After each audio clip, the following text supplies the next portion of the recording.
The femoral artery, the femoral artery, the chief artery to the lower limb, is the continuation of the external iliac artery, and where the femoral artery has and begins at the inguinal ligament, passing midway between the anterior superior iliac spine and the pubic symphysis, and where enters the femoral triangular dip to the midpoint of the inguinal ligament, lateral to the femoral vein, and where lies posterior to the fascia lata and descends on the adjacent borders of the iliopsoas and pectineus, forming the floor of the femoral triangle, and where bisects the femoral triangle at its apex and enters the adductor canal deep to the sartorius, and where exits the adductor canal by passing throughout the adductor hiatus and becoming the popliteal artery.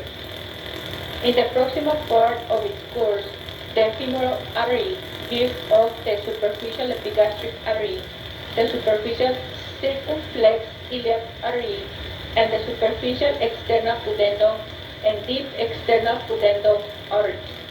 The deep artery of the thigh, the largest branch of the femoral artery, and the chief artery of the thigh arises in the femoral triangle from the lateral side of the femoral artery, 1 to 5 centimeters inferior to the inguinal ligament.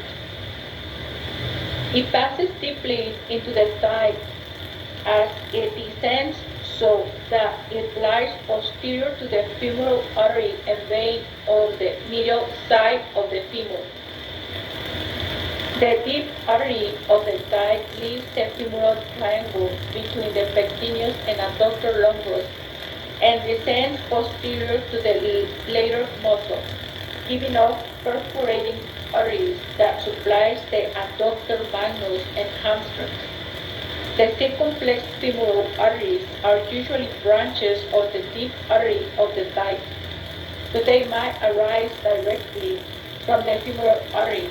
They encircle the thigh anastomose with each other and other arteries and supply the thigh muscles and the proximal end of the femur. The medial circumflex femoral artery is especially important because it supplies most of the blood to the head and neck of the femur. It is often torn when the femoral neck is fractured or the hip joint is dislocated. This artery passes deeply between the iliopsoas and pectineus to reach the posterior part of the thigh. The lateral circumflex femoral artery passes laterally deep to the sartorius and rectus femoris and between the branches of the femoral nerve. Here it divides into branches that supply the head of the femur and also of the lateral side of the thigh. The obturator artery helps the deep artery supply the adductor muscle of the thigh, arising either from the internal iliac artery or as an accessory obturator artery from the inferior epigastric artery. The obturator artery passes throughout the obturator foramen, enters the thigh, and divides into anterior and posterior branches that anastomose. The posterior branch gives off an acetabular branch that supplies the head of the femur. The femoral vein is the continuation of the popliteal vein proximal to the adductor hiatus. As it ascends throughout the adductor canal, the femoral vein lies posterolateral and then posterior to the femoral artery. The femoral vein enters the femoral sheath lateral to the femoral canal and ends posterior to the inguinal ligament, where it becomes the external iliac vein. In the inferior part of the femoral triangle, the femoral vein receives the deep vein of the thigh.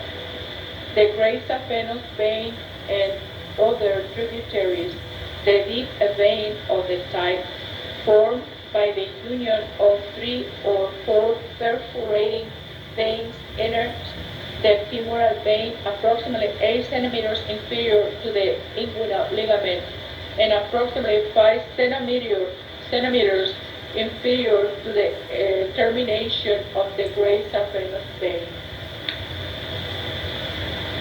The adductor canal, approximately 15 centimeters long, is a narrow fascial tunnel in the thigh running from the apex of the femoral triangle to the adductor hiatus in the tendon of the adductor magnus. Located deep to the middle third of the sartorius, the adductor canal provides an intermuscular passage through which the femoral vessels pass to reach the popliteal fossa and becomes the popliteal vessel. The adductor canal begins when the sartorius crosses over the adductor longus and ends at the adductor hiatus. The content of the adductor canal are as follows: femoral artery and vein, the saphenous nerve, the nerve to vastus medialis. The adductor canal is bounded by anterior and lateral by the vastus medialis, by the posteriorly by the adductor longus and magnus, and by medially by the sartorius. The gluteal region lies posterior to the pelvis between the level of the iliac crest and the inferior borders of the gluteus maximus muscle. The intergluteal, also called natal or cleft, separates the buttocks from each other. The gluteal muscles, right, which is the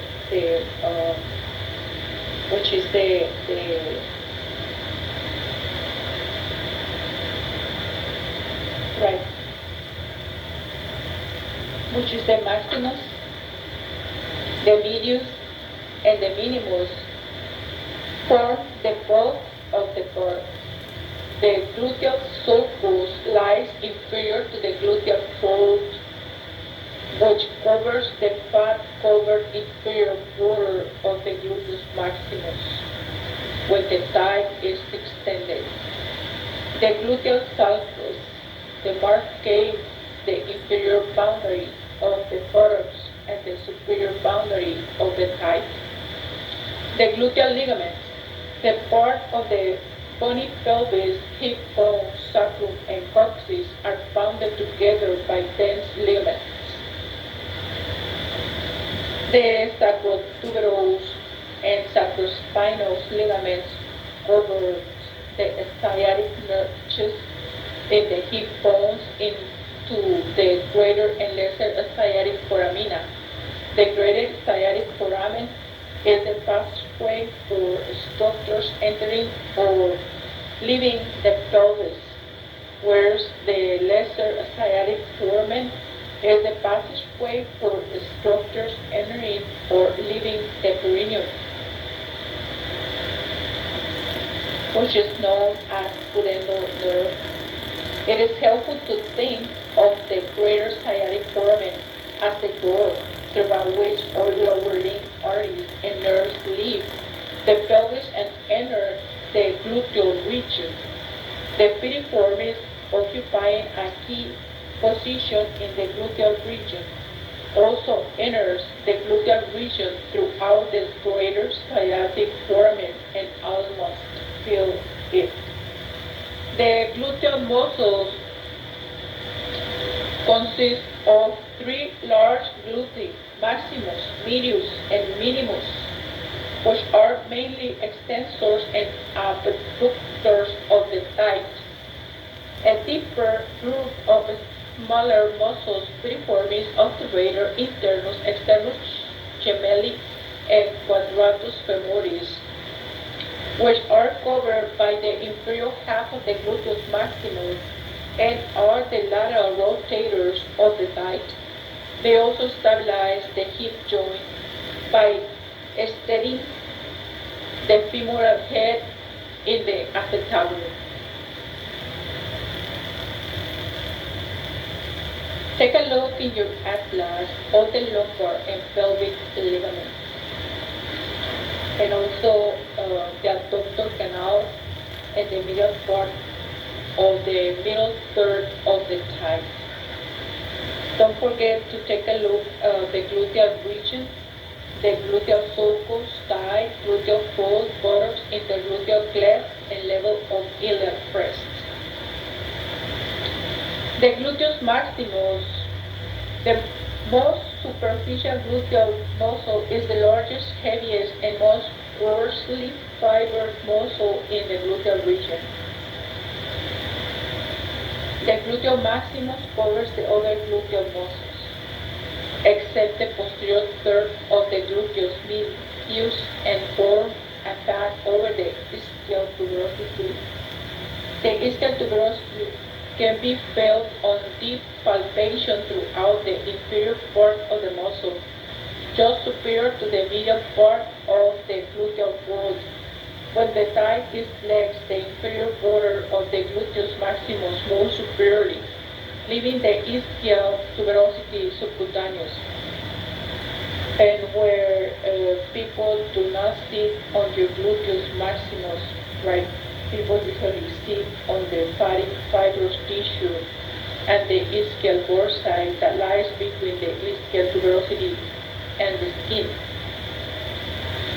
The gluteus maximus locks interlaterally at the 45-degree angle from the pelvis to the buttocks. The fibers of the superior and large part of the gluteus maximus and superficial fibers of the inferior part inserts into the iliotibial tract. Some deep fibers of the inferior part of the muscle attach to the gluteal tuberosity of the femur. The inferior gluteal nerve and vessels enter the deep surface of the gluteus maximus, and in center it is supplied by both the inferior and superior gluteal arteries. In the superior part of its course, the sciatic nerve passes deep to the gluteus maximus. The main action of the gluteus maximus are extension and lateral rotation of the thigh. When the fixed side of the gluteus maximus is at its proximal attachment, the muscle extends the trunk on the lower leg.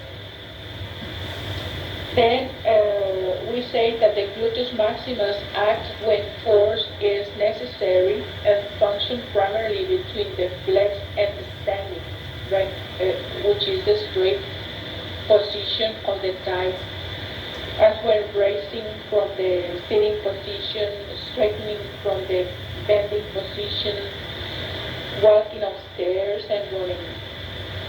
It is used little during casual walking and when standing motionless. Verify this by placing your hand on your buttocks when walking slowly. Note that the gluteus maximus contracts little with each step.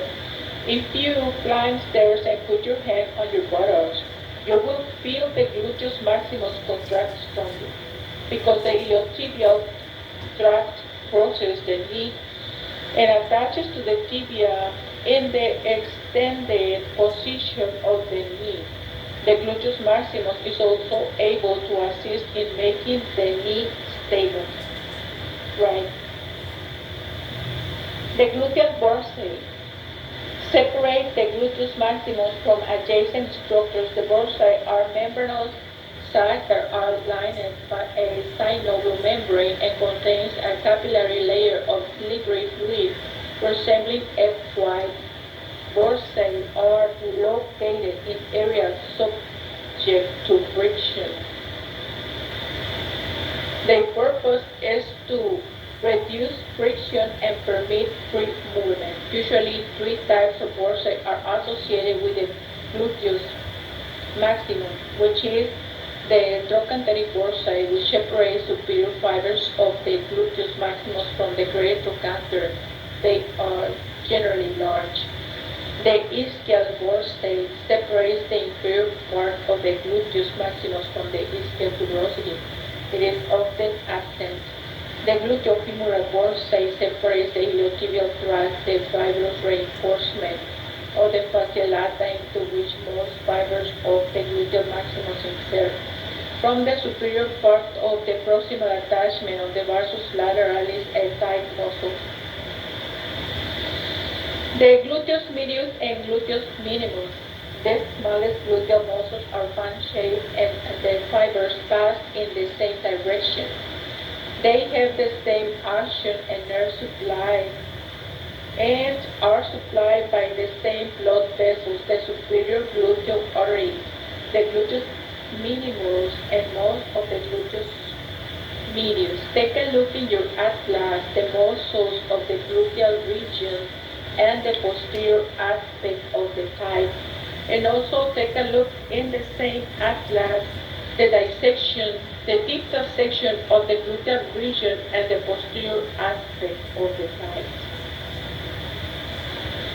And we were saying that the gluteus minimus, right, and most of the gluteus medius lie deep to the gluteus maximus on the external surface of the ilium. The gluteus medius and minimum abducts the thigh and rotate medially. They play an essential role during locomotion and are largely responsible for preventing sagging of the unsupported side of the pelvis during rocking. When the left muscles are contracted, the right side is prevented from sagging as the right limb is raised during rocking. Keeping the pelvis level enables the non-weight-bearing foot to clear the ground as it is brought forward during rocking. At this time, with the weight-bearing thigh fixed in position, instead of producing medial rotation, the gluteus medius and minimus advance the unsupported side of the pelvis, also helping to advance the free limb.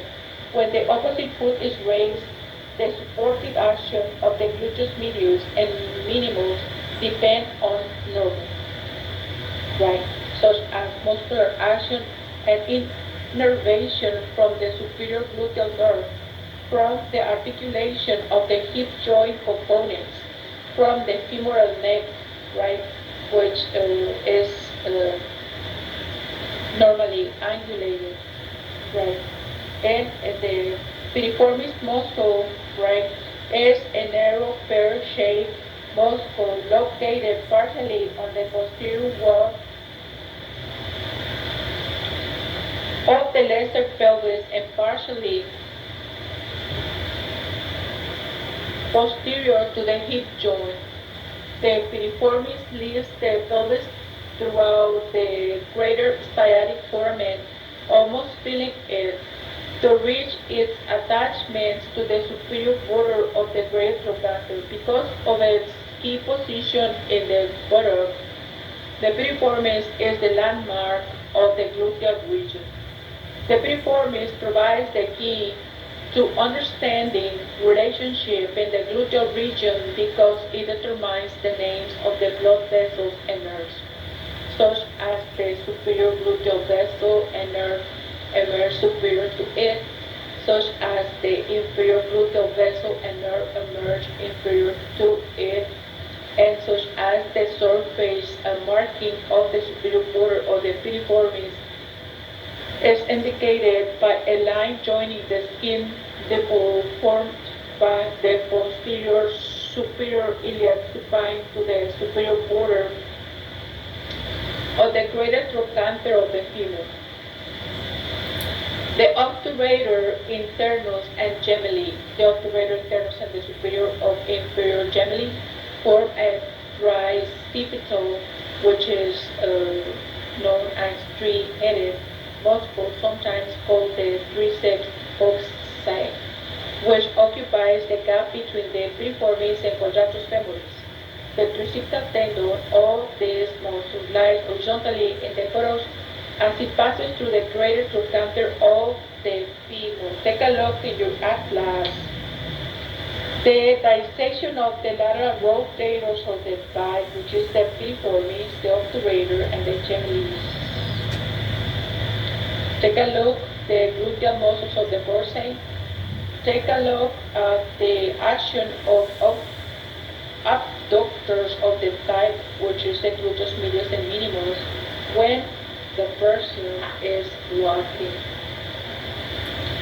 The obturator internus is located partially in the pelvis, where it covers most of the lateral wall of the lesser pelvis.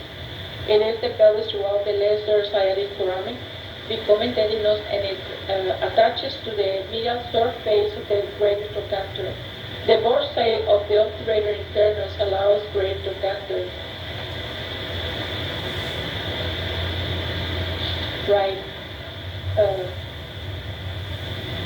And allows, like I was telling you, the bursae of the obturator internus allows the free movement of the muscle over the posterior border of the ischium, where it forms the lesser sciatic notch. The gemelli muscles assist the obturator internus. The tendon of the obturator internus receives the distal attachments of the small gemelli muscles, which are narrow, triangular, extrapelvic reinforcements of the obturator internus. The superior and inferior gemelli arise from the ischial spine and ischial tuberosity, respectively. The quadratus femoris, this short, flat, quadrangular muscle, is located inferior to the obturator internus and gemelli. True to its name, the quadratus femoris is a rectangular muscle. It is a strong lateral rotator of the thigh. The obturator externus, this muscle was described previously with the medial thigh muscle. It lies deep in the thigh, posterior to the pectineus and the superior end of the adductor muscles. The obturator externus is visible only during dissection of the gluteal region. The tendon of the obturator externus passes deep to the quadratus femoris on the way to its attachments to the trochanteric fossae of the femur. The obturator externus, with other short muscles around the hip joint, stabilizes the head of the femur in the acetabulum. It is also a lateral rotator of the thigh. The gluteal nerve. Several important nerves arise from the sacral plexus and either supply the gluteal region, the superior and inferior gluteal nerves, or pass throughout it to supply the perineum and thigh, the pudendal and sciatic nerves, respectively. The pudendal nerve enters the gluteal region and then re-enters the pelvis to supply structures in the perineum. Right. The superficial gluteal nerves, the skin of the gluteal region, is richly innervated by superior, middle, and inferior cluneal nerves. Right. These nerves supply the skin over the iliac crest, between the posterior superior iliac spines, and over the iliac tubercles. Consequently, these nerves are vulnerable to injury when bone is taken from the ilium for grafting. The superior cluneal nerves are lateral cutaneous branches of the dorsal rami of L1, L2, and L3 nerves. They supply the skin of the gluteal region as far as the greater trochanter. The middle cluneal nerves, lateral branches of the dorsal rami of S1 through S3 nerves, supply the skin and subcutaneous tissue over the sacrum and adjacent areas of the buttocks. The inferior cluneal nerves are gluteal branches of the posterior cutaneous nerve of the thigh, a derivative of the sacral plexus, which contains the ventral rami S1 through S3, and these nerves curl around the inferior border of the gluteus maximus and supply the inferior half of the buttocks. The perforating cutaneous nerves as S2 and S3 passes throughout the tuberous ligaments, and the inferior part of the gluteus maximus to supply the skin over the inferior half of the buttocks and the medial part of the gluteal fold. Take a look in your atlas, the nerves of the gluteal region. On the posterior view, take a look at the relationship of sciatic nerve to the piriformis. The deep gluteal nerves. The deep gluteal nerves are the sciatic posterior cutaneous nerve of the thigh, superior gluteal and inferior gluteal nerves. Nerve to quadratus femoris, pudendal nerve, and nerve to obturator internus. All these nerves are branches of the sacral plexus and leave the pelvis throughout the greater sciatic foramen, except for the superior gluteal nerve. They are emerged inferior to the piriformis. The sciatic nerve is the largest nerve in the body and forms the greatest part of the sacral plexus. The sciatic nerve is the continuation of the main part of the sacral plexus arising from the ventral rami of L4 through S3. The rami converges at the inferior border of the piriformis to form the sciatic nerve and thick flattened band approximately 2 centimeters wide. The sciatic nerve passes throughout the inferior part of the greater sciatic foramen and is the most lateral structure emerging inferior to the piriformis. Medial to it are the inferior gluteal nerve and vessel, the internal pudendal vessel, and the pudendal nerve. The sciatic nerve runs inferolaterally on the cover of the gluteus maximus, midway between the greater trochanter and ischial tubercle. The nerve rests on the ischium and then passes posterior to the obturator internus, quadratus femoris, and adductor magnus muscle. The sciatic nerve is so large that it receives its own blood supply from the inferior gluteal artery. The sciatic nerve supplies no structures in the gluteal region. It supplies the skin of the foot, most of the leg, posterior thigh muscle, and all leg and foot muscles. It also supplies articular branches to all joints of the lower limb. The sciatic nerve is really two nerves, the tibial and common fibular nerves, that are loosely bound together in the same connective tissue sheet. Peroné is Greek for the fibula because of the close relationship of the nerve to the fibular neck. Its name has been changed internationally from common peroneal to common fibula.